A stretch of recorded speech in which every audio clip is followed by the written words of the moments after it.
नमस्कार। आज हम एक बहुत ही अहम कानूनी फैसले पर बात करने वाले हैं। यह है केरल हाई कोर्ट का हालिया निर्णय भारत राज मीना बनाम सीबीआई 2024। ये केस ना भ्रष्टाचार निवारण अधिनियम 1988 के तहत लगे आरोपों से बचाव की रणनीति समझने के लिए बहुत जरूरी है। हमारे पास इस पर कुछ विश्लेषण है और कोर्ट का ओरिजिनल फैसला भी।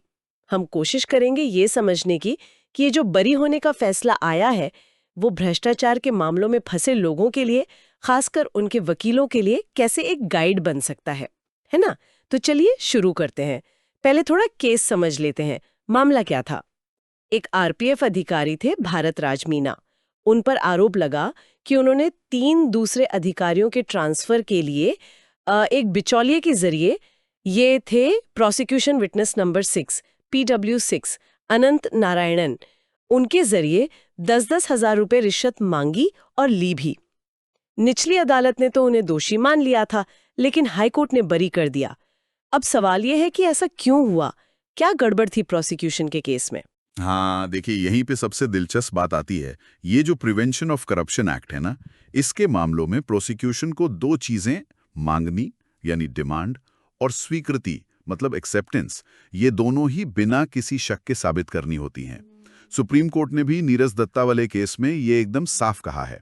अब इस केस में क्या हुआ, जो गवाह थे PW8, PW9, PW11, उन्होंने ये कहा ही नहीं कि अभियुक्त ने मतलब मीना ने सीधे उनसे कोई डिमांड की थी या उन्होंने पैसे सीधे मीना को दिए। अच्छा। सारी बातचीत, सारा लेन देन वो बिचौलिए PW6 के जरिए हुआ, डायरेक्ट लिंक नहीं था। ओह, तो सीधी मांग का सबूत ही नहीं था। और फिर वो जो बिचौलिया था PW6, वो तो बाद में सरकारी गवाह बन गया था, मतलब अप्रूवर। इससे तो मामला और कॉम्प्लिकेटेड हो गया होगा। बिल्कुल बिल्कुल, यही एक और कानूनी नुक्ता आता है। देखिए, हमारा जो एविडेंस एक्ट है, उसकी धारा 133 और 114 का इलस्ट्रेशन बी, वो ये कहता है कि किसी साथी अपराधी यानी अकम्प्लिस, और इसमें अप्रूवर भी शामिल है, उसकी गवाही पर ना आंख बंद करके भरोसा नहीं कर सकते। यानी उसकी बात को कंफर्म करने के लिए कोई इंडिपेंडेंट सोर्स चाहिए, कोई बाहरी निष्पक्ष सबूत। इंडिपेंडेंट सोर्स क्यों? मतलब अप्रूवर तो केस में मदद कर रहा है ना। हाँ, पर वो खुद भी तो उसी अपराध में शामिल था ना, तो हो सकता है वो खुद को बचाने के लिए या किसी पुरानी रंजिश के चलते दूसरे को फंसा दे। इसलिए कानून कहता है कि उसकी गवाही को सावधानी से परखना होगा। और यहाँ एक और मजेदार बात है। क्या? एक और जजमेंट है, एमओ शमसुद्दीन केस। उसके हिसाब से जो लोग रिश्वत देते हैं ना, जैसे इस केस में PW8, 9-11 थे, वो भी टेक्निकली अपराध में साथी माने जाते हैं, अकम्प्लिस। W6 की गवाही को इंडिपेंडेंटली कंफर्म कैसे कर सकती हैं? वो तो खुद ही अकम्प्लिश हो गए। सही पकड़ा, यही तो पेंच था। सिद्धांत बिल्कुल साफ है। एक साथी अपराधी दूसरे साथी अपराधी की पुष्टि नहीं कर सकता।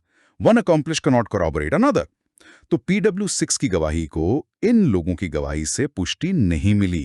और इसके अलावा इस बात का भी कोई ठोस सबूत नहीं था कि पैसा वाकई अभियुक्त यानी मीना तक पहुंचा भी या नहीं। हाँ, आपने LIC प्रीमियम वाली बात बताई थी। हाँ, प्रोसिक्यूशन ने कहा कि रिश्वत के पैसे से LIC प्रीमियम भरा गया, लेकिन जब जांच हुई तो पता चला कि वो प्रीमियम तो कथित रिश्वत मिलने की तारीख से पहले ही भरा जा चुका था। अच्छा, टाइमिंग ही मैच नहीं हुई। बिल्कुल।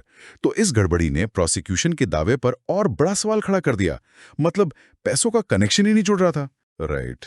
तो फिर ये जो सेक्शन 20 है एक्ट का, जिसमें अपराध की एक धारणा, एक प्रिजम्पशन होती है कि अगर पैसा मिला है तो माना जाएगा कि रिश्वत ली, उसका क्या हुआ? वो लागू नहीं हुआ क्या? नहीं, वो यहाँ लागू हो ही नहीं सकता था। धारा 20 की धारणा, वो प्रिजम्पशन, तभी लगती है जब पहले स्वीकृति यानी एक्सेप्टेंस पक्के तौर पर साबित हो जाए और पैसा भी अभियुक्त से बरामद हो। ठीक है। इस मामले में ना तो एक्सेप्टेंस साबित हुई डायरेक्ट तरीके से और न ही पैसा अभियुक्त के पास से मिला, तो फिर प्रिजम्पशन का तो सवाल ही नहीं उठता था। समझ गई।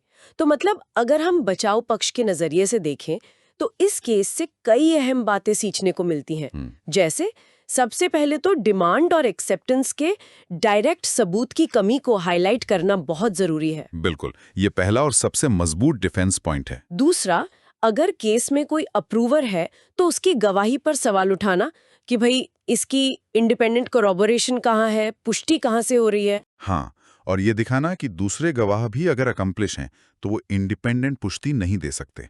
और तीसरा, अभियुक्त और रिश्वत के पैसे के बीच कोई सीधा कनेक्शन न होना, जैसे वो LIC वाली टाइमिंग की गड़बड़ी। ये सब बचाव के लिए बहुत काम के हथियार बन सकते हैं। हाँ, और एक और बात जो वकील अक्सर उठाते हैं वो है सैंक्शन की वैलिडिटी। मतलब केस चलाने की जो मंजूरी मिलती है, क्या वो सही प्रक्रिया से ली गई थी? हालांकि इस केस में कोर्ट ने इसे बहुत ज्यादा वजन नहीं दिया, पर यह भी एक डिफेंस एंगल होता है। तो ये सारी चीजें मिलकर एक मजबूत डिफेंस बना सकती हैं। निश्चित रूप से। अगर हम इसे थोड़ा और बड़े परिप्रेक्ष्य में देखें तो ये फैसला क्रिमिनल लॉ के जो बुनियादी सिद्धांत है ना, उनको फिर से पुख्ता करता है, जैसे कि बियॉन्ड रीजनेबल डाउट प्रूफ करना और इंडिपेंडेंट कॉरोबोरेशन की जरूरत। ये दिखाता है कि सीबीआई जैसे ट्रैप केस में भी, जहां लगता है कि सब कुछ पक्का है, अगर अपराध के जो मूल तत्व हैं, डिमांड, एक्सेप्टेंस, रिकवरी, कनेक्शन, अगर वही गायब हैं या कमजोर हैं, तो बरी होना बिल्कुल संभव है। बचाव पक्ष को बस प्रोसिक्यूशन के केस की हर कड़ी को बहुत ध्यान से चुनौती देनी होती है। बिल्कुल। और आप जाते जाते हमारे सुनने वालों के लिए एक सवाल छोड़ जाते हैं। जिस तरह से इस फैसले में सबूतों की कमी पर, खासकर बिचौलियों और इंडिपेंडेंट पुष्टि की जरूरत पर इतना जोर दिया गया है, उसे देखते हुए भविष्य में करप्शन के ट्रैप मामलों में सजा पक्की करने के लिए प्रोसिक्यूशन एजेंसियों को, जैसे सीबीआई वगैरह को, अपनी स्ट्रैटेजी और सबूत इकट्ठा करने के तरीकों में क्या बदलाव लाने की जरूरत पड़ सकती है, इस पर सोचिएगा जरूर।